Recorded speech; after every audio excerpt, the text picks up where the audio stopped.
Oke, assalamualaikum warahmatullahi wabarakatuh. Di sini kita ada bagian sebuah organisasi komputer, ya. Yang pertama di sini ada input device. Ya, apa sih itu input device? Yaitu sebuah alat perangkat yang dapat menginput sebuah device. Lalu di sini kita ada sebuah output device. Kalau output berarti ya sebuah perangkat alat masukan, ya. Contohnya kayak printer, keluaran maksudnya. Ada printer dan sebagainya, ya. Lalu di sini ada I/O ports, ya. Di sini input device terhubung dengan I/O ports, ya, di mana I/O ports itu terdapat pada CPU. Jadi input dan output terkoneksi dengan I/O ports, ya.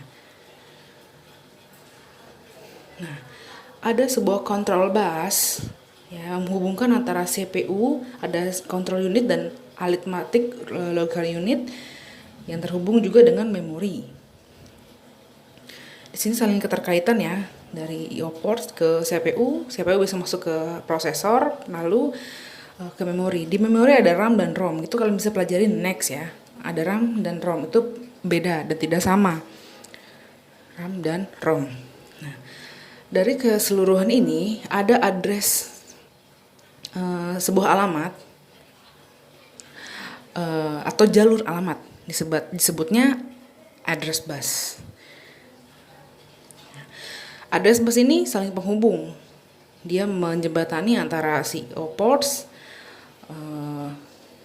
dan CPU yang terdapat ALU dan CU dan memori. Jadi saling keterkaitan. Di mana address bus itu menyimpan sebuah alamat-alamat atau instruksi-instruksi yang masuk dari I/O ports ke dalam memori dan diproses oleh CPU. CPU kalau kalian bisa sebut saja itu prosesor, ya, karena ini adalah organisasi komputer. Di sini ada database. Database adalah sebuah wadah atau tempat untuk mengalirnya si address bus. Dia juga bekerjasama dan saling terkoneksi dari I/O ports ke CPU dan ALU dan memori. Jadi semua terinterkoneksi. Jadi kalau kalian bisa sebutkan organisasi komputer adalah hardware atau bagian-bagian yang saling terkoneksi,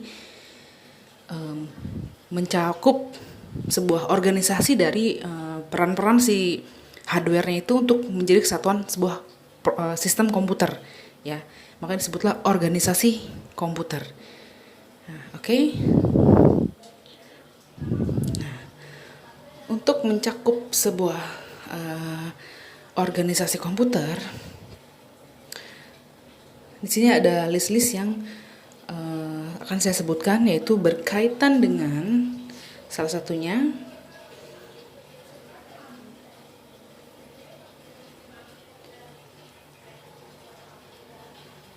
berkaitan dengan unit-unit operasional, salah satunya di mana unit-unit yang mampu beroperasi, mengolah komputer dan membuat komputer itu dapat berproses atau berjalan, itu adalah sebuah bagian dari organisasi komputer, di mana komponen-komponennya adalah sebuah kesatuan.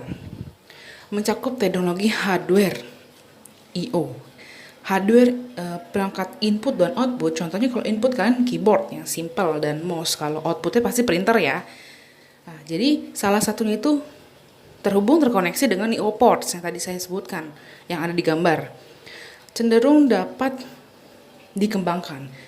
Jadi tidak hanya komponen yang keyboard, mouse saja, tapi bisa ke joystick juga input, kan. Outputnya bisa bukan hanya printer tapi InFocus, jadi itu bisa di